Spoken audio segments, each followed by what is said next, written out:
Hey guys, welcome to our channel.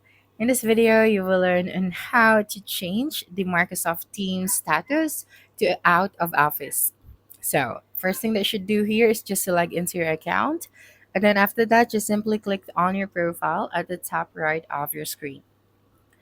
Okay, so this one right here.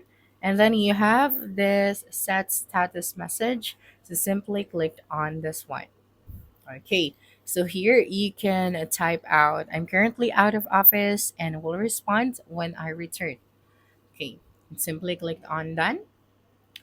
All right, and then you have this available option. So when we clicked on it, as you can see, we have available, busy, do not disturb, or be right back.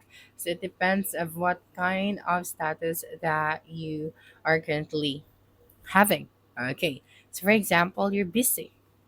Okay, so you just have to simply close the section after that.